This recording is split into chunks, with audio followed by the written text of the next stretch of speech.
Chapter 2: The Oracle and Harrenhal. My childhood went by slowly. I wasn't able to leave the Iron Islands, but I was able to visit each island. While I was able to visit the islands, I was never permitted to move beyond the islands. The islands were busy enough at this point, thanks to Kalon's reforms. So there were regular visits from merchants and mainland nobles, eager to work with a population wholly devoted to sailing. I encouraged Kalon to push the Iron Islanders to take up shipping work whenever he asked my opinion. If the Iron Islands were known for being a reliable shipping network, we would be able to become an invaluable asset to Westeros. No one attacked Iron Island ships, so we could guarantee safe and expedient shipment of goods. This would bring in a considerable amount of extra funds. The only problem with this strategy was that the increased number of shipments and visitors the islands were receiving also increased the amount of ports required to accommodate the extra traffic. It also meant we received more visitors. I strongly suggested that no mainlander be allowed past the ports, unless it was a lord, lady, or their retainers. Children also had to be forbidden from being brought to the Iron Islands to avoid child spies sent from King's Landing by Lord Varys, the king's spy master. There was little pushback in enacting these precautions. Mainlanders didn't want to venture into the islands because of how treacherous the terrain could be, and Iron Islanders didn't want people messing around in their business. It became a win-win for everyone. As the years dragged on, I began to prove my authenticity as someone being sent by the drowned god. At the beginning of each year, I would have a vision of certain events. Most events were notable births. The largest prediction I made was about the defiance of Duskendale, where Lord Dennis Darklyn refused to pay his taxes. I told Quellen how King Aerys would go to Duskendale to resolve the conflict, only to be taken prisoner.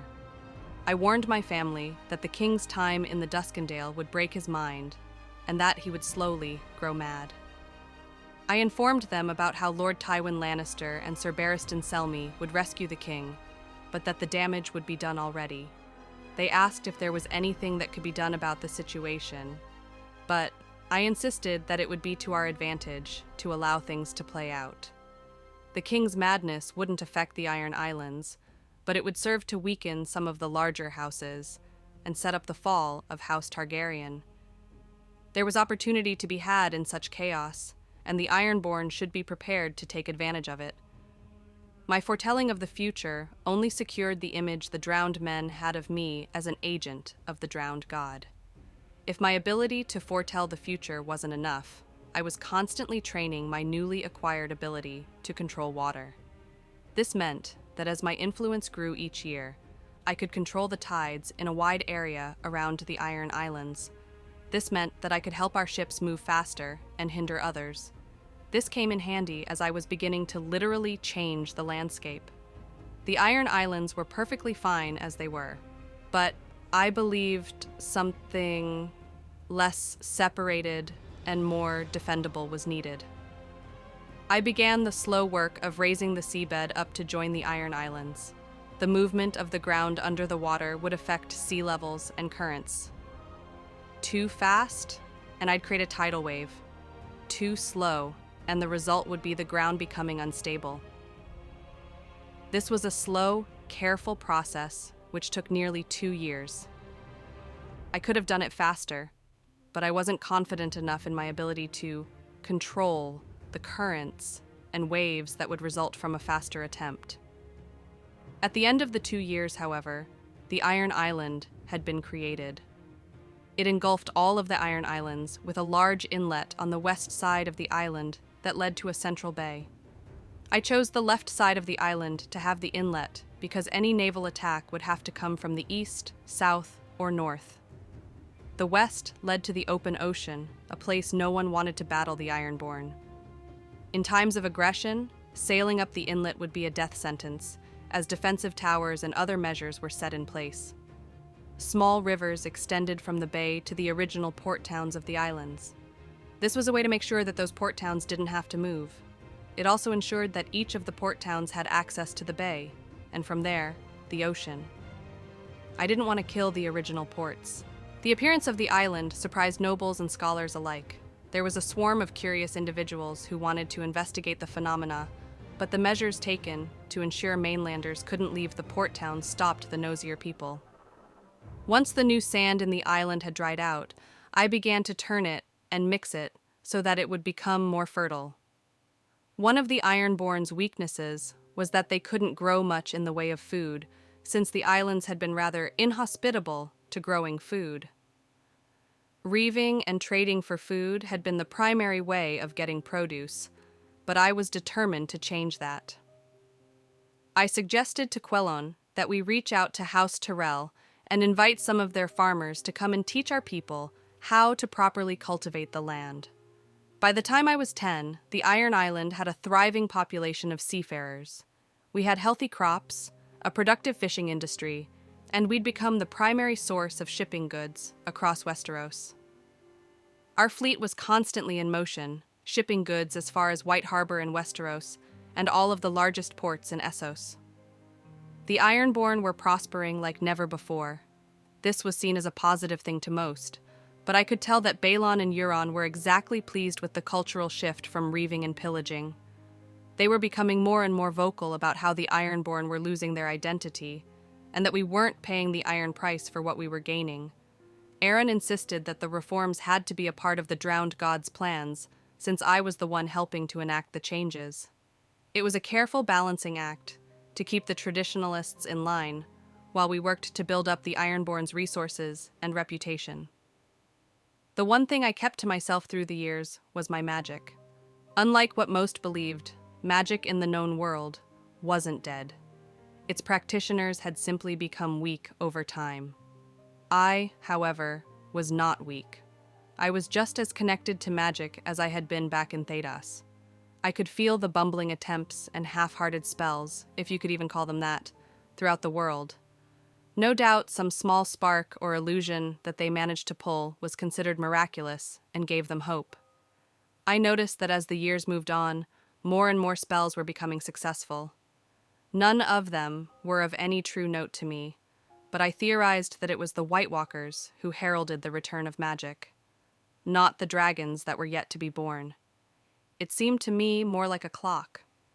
The White Walkers were the second hand while magic was the hour, following slowly behind, but ushered along by the constant and undeterred step of time. The last time they had arrived, a great deal of magic had been poured into the wall to keep them at bay. Once they were sealed beyond the wall, magic began to fade from the world. Not all at once, but slowly, inexorably, until it was considered something of a novelty in Essos and myth or whispers in Westeros. Thankfully for me, I was someone who was watching the clock and how it worked, but wasn't bound by its mechanisms. It seems I was immune to the rules of the world, thanks to my mysterious benefactor who had also gifted me command over the water. I waited till the evening to practice my magic, or when I knew for certain no one was around to watch. It may have been a few decades since I'd last used my magic, but I was happy to find that I hadn't lost a step. My stone sense and control may have had to grow over time since I needed to become familiar with each new world. It seemed my magic did not need time to settle. This made me happier than I can express. After centuries with it, my time in the wasteland without it was like trying to touch and feel things when my body was completely numb. There was no sensation, no texture, no hot or cold. Everything was just there with no experience or feedback to react to. Having magic back was like taking a breath again after you realized you'd forgotten to breathe for a minute. Life-giving and enriching. My lessons continued as usual. I was more than capable of defeating Euron in duels at this point, with my physical abilities well close to an adult's by the time I was 10. Euron's tactics were duplicitous and cunning, but I was able to adapt. I had forged myself a warhammer and surprised Euron with my capability with it. I had to wonder how surprised he would be if I had put my mechanical abilities to work to add a bit more oomph to the weapon. I decided against this option. Just like with my time in Thedas, I didn't want to push technological progress too far or too quickly to ensure that the world had time to adjust to things. Balin's sailing lessons were over first. I was very rusty with my seamanship since my first life, but after getting back into the swing of things, I learned the ropes again quickly enough. While I had gotten my sea legs back, I was still enjoying the thrill of the open water and the wind in the sails. Even in Thedas, some of my happiest memories were the few weeks Farron and I had spent sailing with Isabella. Not much had happened in Wasteland, though I had been born close to the shore. I had sailed to Fair Harbor. But that was only a few days. This was a wonderful change of pace, as it helped me realize just how much the sea was a part of me. It was a small piece of self-realization, but an important piece. Finally, in my 12th year in Westeros, we received a raven. I was sitting in on a series of petitions, watching as Father dealt with them one by one. Maester Findrel, the maester whom Father had accepted only a few years before, approached the sea-stone chair and offered the message to Father. Father took the notes and read over, huffing with dismissal. Pointless. We've no time for such frivolities. The description caught my attention, and I turned to look at Father. May I ask what it was? Father arched his brow at me. Nothing worth naught. Simply an invitation from Lord Walter Went inviting us to a tourney at Harrenhal to celebrate his daughter's name day. I smiled, but managed to contain my true excitement at the news. This was it. This would be a pivotal moment in Westeros's history. While I wouldn't do anything to change it, I did want to experience it. I don't think you should dismiss the invitation, I said respectfully. In fact, I think we should attend. Oh? Father ignored the petitioners, who were already focused on me. Whenever I spoke up, the locals would always listen. My reputation as an oracle and a mouthpiece for the drowned god commanded a great deal of respect. Father leaned forward and offered a warm smile. Why do you think that? I cupped my hands in my lap and bowed my head to show deference to his authority. This tournament will be host to a number of important events. We should be there to witness them and to take stock of the other great houses. A murmur spread throughout the petitioners that threatened to grow into a ruckus, till Father belted out, "Be silent!" Father stood and motioned for me to follow him. "I'll take a few minutes to speak with my daughter. You may all gossip amongst yourselves till I return." I followed Father into an antechamber that he used to enter the main hall. Once the door closed behind us, he squatted down to look me in the eye. "Merida, you shouldn't announce such things while holding court. You know how they'll talk once they leave." I bowed my head and offered a curtsy in apology. "I'm sorry, Father, but with how important this tournament will be, I didn't want to risk you dedicating that time to other business, then be forced to recant your word later on. I thought it best to make it a top priority." Father thought about my logic for a moment, then nodded. "I can appreciate your consideration. However, as Lord of the Iron Island, it is my privilege to alter plans when I deem it necessary. Do not concern yourself over minor things like that. Focus on decorum and timing." What he didn't seem to realize is that I had chosen my timing carefully. I could have waited until after court to speak to him about the tournament. But I chose to bring it up in front of the petitioners to spread the rumor that I would finally be leaving the island for the first time. This meant that my reputation would spread through rumors and whispers ahead of us, and I would have an easier time speaking with those I wanted to once we reached Harrenhal. I simply nodded and smiled. "I will, Father, I promise. Can we speak to the king when we go there?" "You wish to speak to King Aerys?" Father asked. "What would you want to speak to him about?" I placed my hands behind my back and looked down as if I were embarrassed. "I was hoping you could request that he legitimize me as one of your children. I want to be a Greyjoy in name. I don't want to be a bastard forever. Colon looked at me with surprise, and my tone seemed to have touched him as he reached out and pulled me into a hug. Here now, have I not treated you as my own true-born daughter since you were born? Where did this come from? I hugged him and looked at him, batting my eyes and sticking my lower lip out ever so slightly. You have. And my brothers have treated me as their true-born sister as well. I cannot complain about my treatment from the family, but I'm not deaf. I walk through the halls of the keep and along the docks, and I hear what they call me, the bastard of Pike, Greyjoy's bastard. After all I've managed to do for our people, I've never asked for anything in return. All I want is to be Merida Greyjoy. Father smiled sympathetically and rubbed my shoulders. You're right, my dear. You do deserve some acknowledgement for your good works. I will send a raven this very day to King's Landing, and hopefully the king will see fit to legitimize you. Thank you, Father, I said, as I lunged forward to hug him. We set sail for the mainland a week later. Every member of the Greyjoy clan except for Balon would attend the tourney. Balon stayed behind to govern in Father's place. It took us nearly a month to travel to Harrenhal, and when we arrived, it was amazing.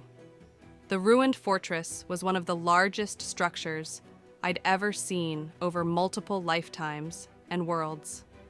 The grounds around it were packed for miles with the camps of hundreds of minor noble families. However, when we surprised Lord Went with our response to say that we would be attending, he'd made sure to keep a large swathe of land open for us, just as he had done for each of the 7 great houses. Our arrival was met with fanfare and curiosity, since our reputation had been changing over the course of the last 12 years. While we weren't dressed with as much pomp and flair compared to any of the other nobles, we were still dressed respectably. Though even our respectable dress managed to make even the Starks of Winterfell look like dolled-up debutantes. People watched us pass with a mixture of curiosity and fear. We were respected as traders and fishermen now, but we held on to our reputation as reavers and pirates from ages past, though no one would dare utter such a thing in our presence. Look at them, Merida, Euron laughed. Have you ever seen so many people terrified of someone they've never met before? They respect our reputation, Father answered. Fear and respect are what is needed to keep people in line. No doubt they think we've come to rob them while they're away from their camps. Aaron shook his head. They should know they're not worth our attention. I smiled and shook my head. I think Father is right. We're not the same Ironborn they've come to know. We're different. They don't know what to think. I believe they're watching us with caution and curiosity. We'd never attended a tournament like this before, but here we are. So they're watching to see what we do. You think so? Euron asked with a wide grin. And pray tell, what do you think we should do? I looked at Euron and smirked. I think we should show them that iron doesn't break under scrutiny. We conduct ourselves accordingly, don't raise the ire of anyone, and only let them see strength and discipline. Let them return home, whispering about how the Ironborn conducted themselves masterfully in their first major appearance in generations. Euron huffed and chuckled. Sounds dull, sister. I had hoped you'd say something more enticing. I laughed and looked at him. You could always enter the tournament and see if you can best Prince Rhaegar. That would most certainly make them sit up and take notice. They'd notice more if you were one to put the prince on his backside, Euron shot back with a laugh. Enough of that, Father chuckled. Let's set up camp, and then let our host know we've arrived. Unlike all of the other noble houses, we set up our camp ourselves. We did have servants assisting us, but each of us did our part to get our tents and canopies in place. Once we were finished, Father led us to the main encampment, where Lord Went's family and the royal family were staying. There was a long line of minor houses awaiting introduction, but we were Great House, and the guards escorted us right to the front. There were some advantages to being a great house that only existed outside of the Iron Island. and this one of the smaller ones. Lord Quellan Greyjoy, an usher announced, joined by his children Aaron Greyjoy, Euron Greyjoy, and Merida Pike, his grandchildren. Yes, yes, King Aerys said quickly. He sat in a chair that rested on a makeshift podium, which put him a few heads higher than Lord Went. While this was technically Lord Went's primary reception hall, when the king was in camp, it became his reception hall. No need to announce the whole family tree. The usher went silent, and we approached the king. Father knelt first, and we all followed his lead, with the others kneeling, while I curtsied. As a girl, it was more acceptable that I curtsy so that I could maintain my feminine dignity. We remained in deference until the king signaled for us to stand. Lord Quellan, King Aerys said with a tone of curiosity, it is unlike you and yours to attend such an event. What makes this occasion so special? Father bowed his head. I wish to present ourselves to the rest of the kingdom and show them that the Ironborn were becoming a more integral part of the Seven Kingdoms. As such, I brought all but one of my family for them to be seen by all. And no doubt you brought your bastard in the hopes that I would legitimize her, the king sneered. His face had a pitiable mixture of cunning and disassociation to it. I had seen my grandfather in my first life, and my father in Thedas with similar expressions. Trauma and old age swirled together to create a mind clinging to reality, as memory and cognizance failed them. It was a sad sight, but not one I would put a voice to. Father motioned for me to step forward. I had hoped you would have done so by decree already, Your Grace. I brought her for the same reasons I brought the rest of my family. She will need to learn how to deal with mainland nobles, and this is a fine opportunity for her to do so. King Aerys leaned forward to stare at me, eyeing me up and down. Come closer, girl. I took a few steps forward and lowered myself into another curtsy. How may I serve you, Your Grace? Aerys gave a series of hums as he assessed me. Your father speaks quite highly of you. He says you are a skilled diplomat, sailor, and fighter, if any woman outside of Bear Island can be called such. My father is most kind in his estimation of me, I said humbly. More kind than he is to your brothers, certainly, the old king cackled. I've never heard a compliment from him about them, and they're old enough to have children your age. I smiled and bowed my head. I do my very best to make him proud. No doubt, Aerys hummed. No doubt. However, I believe legitimizing you might cause waves on your island. I chuckled at his little joke, which he seemed to appreciate. If that is your belief, then I would ask that you not legitimize me, Your Grace. I do not wish to cause problems among my family or our people. No? Aerys sat back and considered me. Do you not have ambition beyond being a bastard who takes notes for her family's court? My ambition is to help my family, however is needed, to promote the influence of House Greyjoy and the Iron Island, I replied. And if they sent you to be some backwater lord's breeding sow, or to fight in the name of the Iron Islands. Aerys pressed with no care that he had essentially insulted me. Then I would do my duty, I continued to smile. If I were wed to a lord, I would do what I could to bear him sons and raise them to become respectable lords themselves. If I'm sent to fight, then I would pity the men who came across me on the field, because I would cut them down in my fury. Aerys's grin grew wide, and a glint came to his eyes. Would you now? You believe you could do that? Jaime Lannister cut down several men in his first battle, Your Grace, I replied. I see no reason why I could not do the same. The king stood and moved close to me, looking down at me with intrigue. You believe yourself equal to Sir Jaime Lannister? I looked up at him confidently, wanting to show that the Ironborn did not back down when challenged. At least when he was my age, yes, Your Grace. Aerys laughed and turned quickly to point at Father. Lord Quellan, I have made my decision. Tomorrow your daughter will spat with any knight who wishes to challenge her. Should she prevail, I will legitimize her. If she fails, you will pay the knight 1,000 gold dragons. It will be an amusing way to start the festivities, don't you think? I could tell that father was angry with the decision. I had wanted to come across as confident and keep the reputation of the Ironborn intact while speaking with the king, but my attempt seemed to have backfired. "I think the challenge is a splendid idea, Your Grace," father managed to reply. "I hope my daughter proves worthy to the task." "I should think so," Eris cackled. "Your Grace?" I said in a polite, humble tone. "What is it, girl?" the king grinned. "Having second thoughts about your boasts?" I shook my head. "No, Your Grace. I was hoping I could request a stipulation so that the challenger would risk just as much as my father." "And why would I allow that?" Eris asked impatiently. I dipped into a curtsy. "Forgive me, Your Grace. My father has always spoken of how just and fair you have been during your rule. So, I thought you would be happy to show how magnanimous you are to a girl who is petitioning anyone for the first time." My plea to his ego seemed to work. He might be slowly losing his sanity, but his pride was still fully intact. He took in a deep breath and waved his hand. "Go on then. I will hear your request." I went into another curtsy, this time much deeper to show my appreciation. "Thank you, Your Grace. Your generosity is as great as my father has said.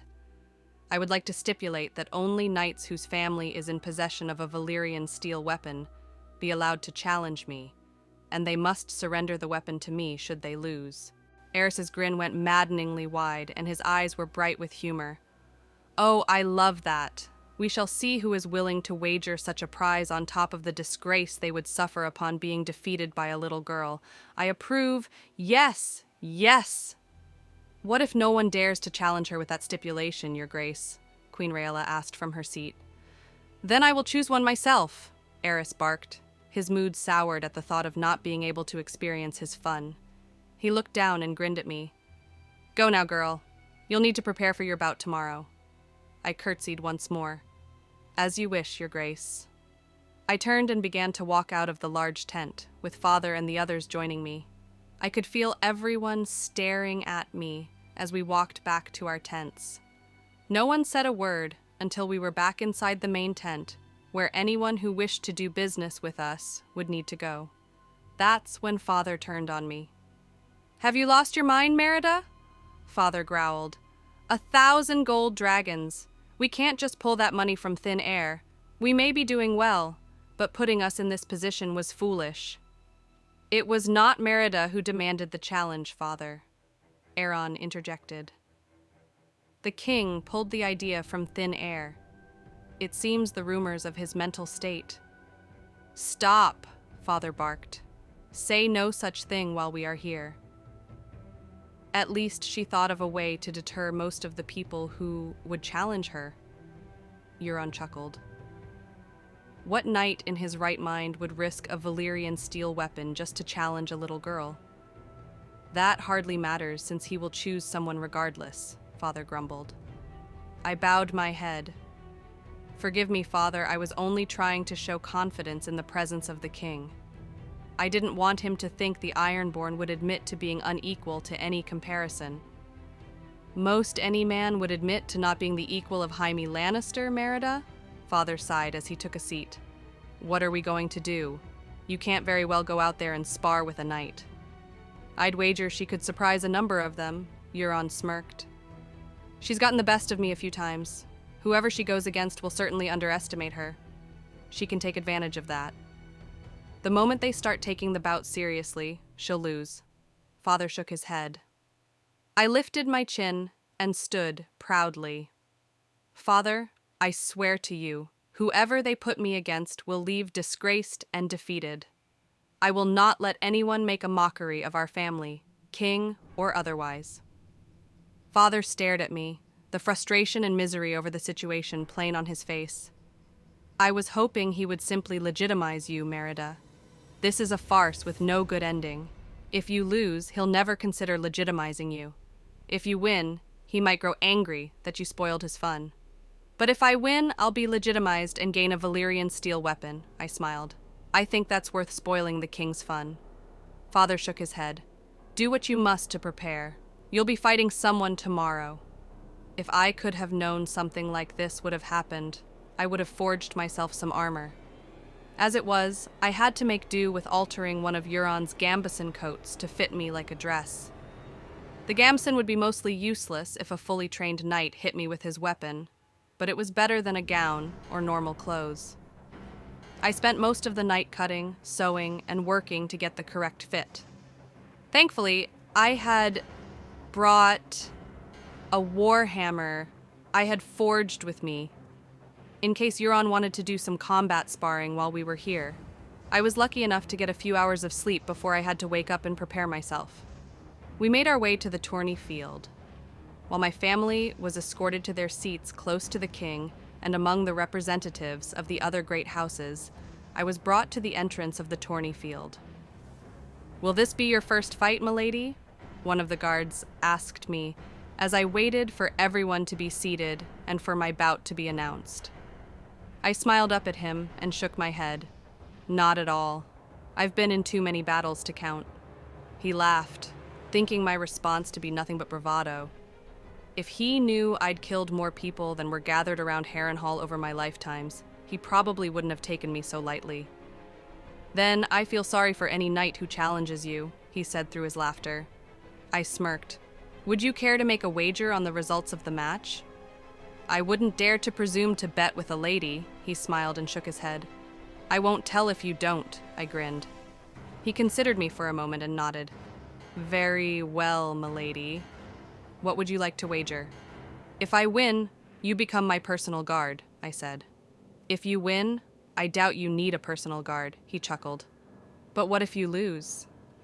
"If I lose, I'll pay you 1,000 gold dragons," I said with a bright smile. He stared at me dumbfounded. "Milady, I don't want to doubt your word, but that amount?" "It's a win for you no matter what," I insisted. "If I win, you serve a strong lady of one of the great houses. If I lose, you become rich. In either case, your station in life will be elevated." "But I owe my allegiance to Lord Went," he countered. "I doubt he even knows you exist. I paused. "What's your name?" "Tommen, milady," he replied. I smiled. "Well, Tommen, I'd pray that I win. You don't want to walk around with 1,000 gold. That's far too dangerous. At least if I win, you can stand safely by my side." Tommen chuckled. "You know what? I'll take that wager, milady." I raised my hand up to him. "It's a bet, then." As we shook hands, the sound of trumpets filled the air. The gathered crowd went silent, and all eyes turned to focus on Lord Went, who stood to speak. "Lords and ladies of Westeros," Lord Went began, "Your Grace, I thank you all for coming to attend this celebration of my daughter's name day. We have a few days of events coming up for your enjoyment, with grand prizes for those who place well. It is my pleasure to host His Grace, King Aerys Targaryen, second of his name, who wishes to announce a special event to start the festivities." There was a long, loud applause as the king stood to speak. "I am sure you all have noticed that House Greyjoy has joined us in an unusual social display." The king grinned and motioned to father, who bowed his head stoically. "Recently, Lord Greyjoy petitioned me to legitimize his daughter.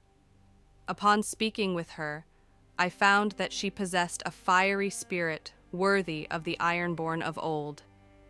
To honor this spirit, I have issued her a challenge. But before I tell you what that challenge is, let us welcome Merida Pike to the field." There was a series of applause as I walked out onto the tourney field, warhammer in hand. The applause quickly died down as everyone noticed I was wearing a gambeson and wielding a weapon. They likely noticed that I was a young girl, and I could sense the growing unease they were feeling as they realized that the Mad King was about to do something horrible. I stopped in front of the stands, where the king stood, and curtsied before him. "I am here as you commanded, your grace," I smiled. "So you are," Aerys said sinisterly. He turned his attention back to the crowd. "Merida wishes to prove herself worthy of the Greyjoy name. I have told her that I will agree to legitimize her if she can defeat a knight in battle. However, no knight would willingly put his honor at stake by beating a young girl in combat. So, There are incentives in place. Whoever challenges young Merida will receive 1,000 gold dragons from House Greyjoy if you succeed. Before anyone could speak, Eris raised a hand to signal that everyone should remain silent. However, to make the battle worth it to our young challenger, only knights whose families are in ownership of a Valyrian steel weapon may challenge her. If you challenge Merida and lose, you will gift that weapon to Merida. The king cackled hysterically, reveling in the ridiculousness of it all, even as deafening silence moved over the crowd. 1,000 gold pieces would have had every knight in the area jumping at the chance to fight me. My stipulation had them all holding back. A Valyrian steel weapon was worth far more than 1,000 gold pieces, and the risk wasn't worth the reward. It also wasn't worth the hit to their reputation for beating up a little girl. Eris looked over the crowd. Oh, come now. There must certainly be a brave knight who wishes to prove themselves against one of the Ironborn's fearsome warriors. You can walk away rich and able to brag about beating one of the Ironborn in one-on-one combat. You could feel the awkwardness grow as the king essentially mocked me and my people while calling for a knight to come and throttle what everyone believed to be a helpless little girl. When it became clear that no one was willing to step forward, the king's grin began to widen. Very well. If you are all too scared of this baby kraken, I will choose someone from among you. I stood there, waiting patiently, and kept my eyes focused on the king, so that I didn't have to meet the eyes of those around me who were likely wondering who I was, to put everyone in such a horrible situation. Ah! Eris exclaimed. Lord Celtigar, your son is listed as a participant in a few of the events, is he not? Lord Ardrian Celtigar was a sour-looking man at the best of times, but as all eyes fell on him when he stood to address the king, he was looking especially irritated. He is, your grace. Excellent! The king clapped. Let's get him out here and see how he fares against such a ferocious foe. A few of the guards quickly sprinted off to find Lord Ardrian's son, who also happened to be named Ardrian. It took a few minutes to find him, and several more for him to do his armor. Apparently no one had told the man who he was going to be fighting. All the better, since I didn't want to hurt him too badly. When he began walking out onto the tourney field, his confusion was clear. He was staring at me as if I were some riddle that baffled his senses. He stopped beside me and bowed to the king. Your grace, I have come as you commanded. So you have, Eris chuckled. I have a challenge for you, sir. Standing beside you is one of the dreaded reavers of the Iron Island. If you defeat her, you will be rewarded with 1,000 gold. Ardrian looked down at me in confusion, then back up to the king. Your grace, do you mean for me to fight this girl? Indeed, but be cautious. She claims to be the equal of Jaime Lannister, the king laughed. This got a laugh out of everyone, including Jaime Lannister, who sat with his father and sister in the stands not far from my family. Ardrian laughed and looked at me. A boastful girl should have her arrogance brought in line, your grace. But I fear any lesson I teach her on the field will be too painful for its purpose. King Aerys shook his head. Nonsense. You will fight her to the best of her ability, or I will have your head. Do you understand me?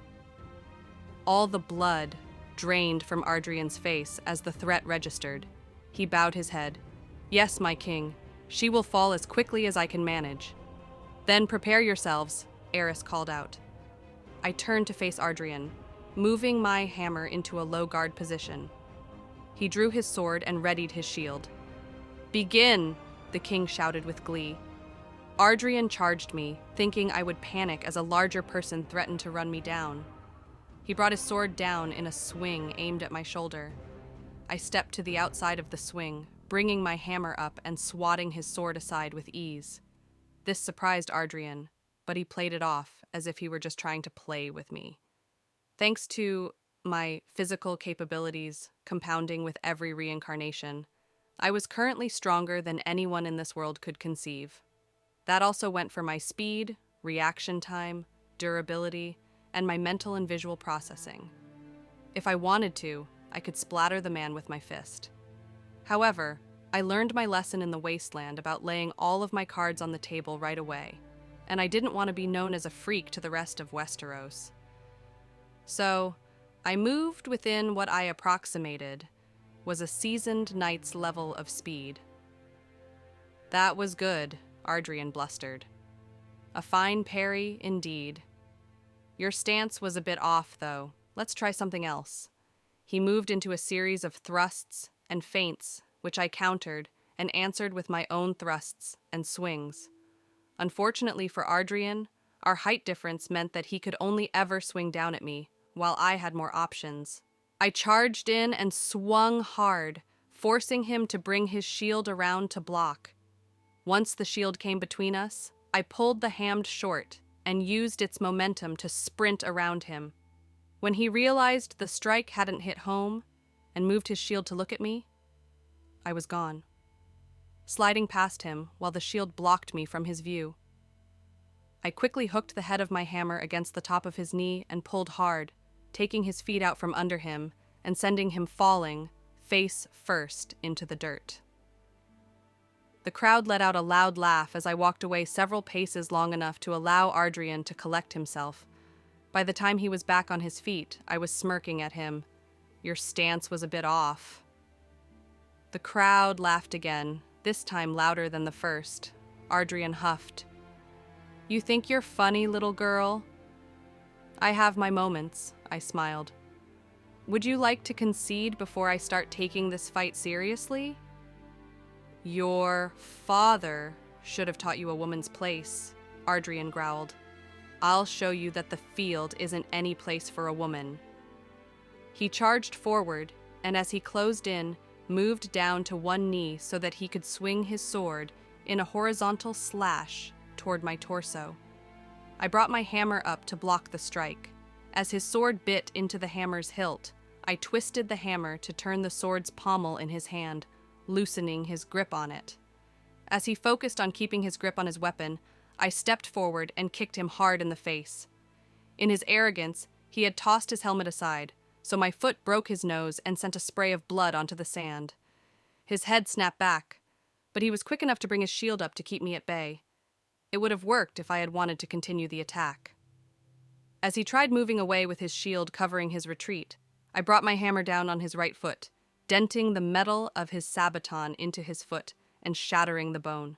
He screamed and backed away faster, but limping and bleeding as he went. Is this a woman's place, sir? I asked sweetly, following after a man so that she can tend to his wounds. I must agree that this is traditionally a woman's place. The crowd was silent. Everyone was watching with surprise, unable to bring themselves to believe that a young girl was combating a knight so handedly. Ardrian groaned in pain and spat out a gob of blood. I'll kill you for that. Oh, please, I laughed. You can't even walk right after that. How about I end this so I can properly join my family? And you can go see a maester? He roared in defiance and went into as good of a defensive stance as he could manage. I looked up at the king. Your Grace, Sir Celtigar is clearly beaten. He won't be putting up a fight any longer. Would you call this a victory in my favor? Aerys was just as stunned as everyone else. Well, everyone except my family. He stared at me for some time before shaking his head. Your opponent is still standing. This isn't over until one of you stays on the ground. I bowed my head and sighed, then looked at Ardrian. Then let's finish this. I charged forward and telegraphed an overhead swing. Ardrian was forced to bring his shield up to block it, since I'd disabled his foot on his sword side. I brought my hammer down with enough force to shatter the shield. The force behind the attack sent his arm swinging down, while I used the hammer's momentum, spring around and brought the hammer's head into the side of his left knee, breaking and dislocating at the same time. Ardrian screamed and toppled down into the dirt. I kicked his sword out of his hand, then pointed my hammer down at him and scowled. Yield! I yield! He choked out through his bloody nose and the pain from his broken bones. I turned to look up at King Aerys. He can't get up, Your Grace. And he has yielded. I trust I have proved that the Ironborn are still the fierce warriors that they have always been. The king scowled down at me, wondering how his little game could have been upended. Over the course of a few moments, though, his scowl turned to glee. A marvelous performance, my dear. I should think that you're further ahead than the lion when he was at your age. You'll certainly be someone to keep an eye on. I bowed my head. Thank you, Your Grace. Lord Celtigar, Eris shouted, as he looked across to where the head of House Celtigar stood looking stunned and horrified at the sight of his son bloody and broken on the tourney field. Yes, my king, Lord Celtigar answered. See to it that pretty axe of yours is delivered to Lady Greyjoy with all due haste, Eris screamed as he pointed at the man. Lord Celtigar seemed to grow even more despondent. As you command, Your Grace. Eris stood there staring at the man for a few moments. Well, what are you waiting for? Go, go. All due haste means you're to start the process immediately. As you command, Your Grace. Lord Celtigar bowed and began to make his way onto the field. Lord Celtigar, Eris screeched. Leaning forward and grabbing the railing of the viewing box, he sat it. Lord Celtigar stopped in his tracks and looked at the king. Yes, Your Grace? What are you doing? Eris asked, his irritation growing steadily. I am helping my son so that we... Lord Celtigar was quickly cut off as the king roared. Your son will still be here when you return. Now go and send for Lady Greyjoy's axe before I command her to bring a few boats to your little island. Yes, Your Grace. Lord Celtigar paled and bowed, then scurried off to do as Eris bid him. The king looked down at me with a satisfied smile. I should say I put the father in his place as you have done with the son. What say you, Lady Greyjoy? I bowed my head respectfully. Indeed, and with a sharper tongue than I have a blade, Your Grace. You do not wield a blade, Lady Greyjoy, Eris pointed out rather astutely. But, nevertheless, you have passed this challenge. I hereby declare to all in attendance that you are to be recognized as Lady Merida Greyjoy, heir to the Iron Island. That brought a gasp of shock to everyone, myself included. Eris had, in one moment, turned the right of succession on its head, and cuckolded father's right to name his heir, and Baelin's right to inherit as the eldest son. I stared aghast at the king, who was grinning madly, then at father, who was glowering at the king. Everyone in attendance was shocked, as this set a precedent for the king to simply impose his will on any house to determine how they would be run. No doubt, it sparked seeds of fear and resentment. I gathered my composure and set my hammer to the side and dipped into a deep curtsy. Your Grace is most generous. However, may I request something else in order to have some measure of calm within my family? What? Do you not wish to be the heir to the Iron Island? Eris asked, almost daring me to refuse. My desires are of no importance when compared to the desires of Your Grace or my family, I responded diplomatically. I simply do not wish to be the cause of any ill will between my family and the crown, Your Grace. I would much rather earn the ire of our host, Lord Went. That got the king's attention. His face lit up with a sort of twisted glee at the idea that I would willingly do some insult to Lord Went in his own home. My Lady Greyjoy, you grow more and more interesting by the moment. Very well. Since this is not only the day of your legitimacy, but also your debut among the nobles of Westeros, I will grant you this boon. Speak your desire and see it done. I smiled and looked around as if I were considering what I could possibly do to make Lord Went's life miserable. After a few moments, I pointed to the edge of the field at Tommen. You there, come here.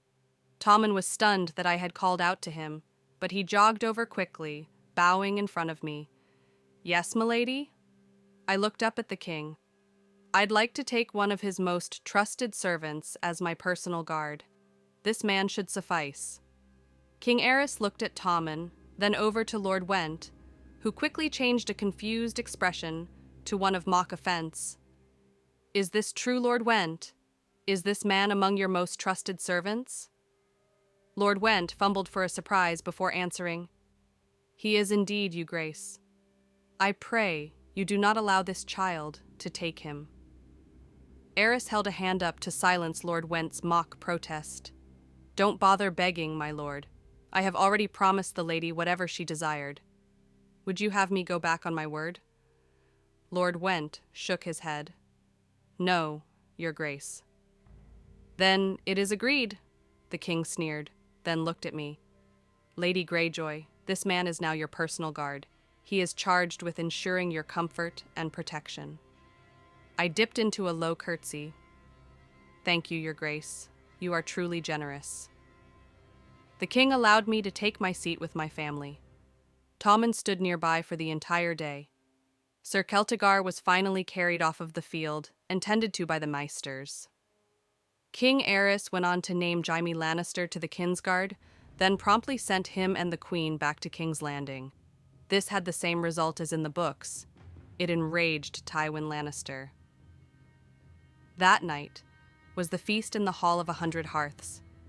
The Knight of the Laughing Tree made his mysterious appearance, and Prince Rhaegar would go on to win the tournament.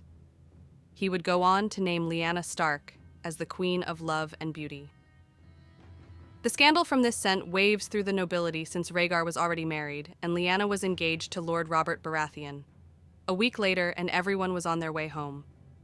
I had sent a raven to Claw Island, which was home to House Celtigar. They were an island people, which meant the Ironborn did trade with them now. The raven instructed the first Ironborn captain to take the package Lord Celtigar and return back to the Iron Island for it, with all haste. A month later we were home, and I was presented with the Valyrian steel axe that was mine by command of the king. No doubt this would put House Greyjoy at odds with House Celtigar, but I wasn't too concerned about that. Father expressed his concern over my gaining the spotlight in the duel. His response to that concern was to lock down the Iron Island. He wasn't concerned about an attack. He was concerned about spies. Varys' reputation was growing, and his little birds were infamous. Father was so distrusting of spies now that any children on the island whose parents couldn't be confirmed were shipped off to the mainland. Apart from the general lockdown, the shipping of goods and escorting of important people went on like the new norm it had been becoming. Time on the island had become peaceful once again, until the dreams began.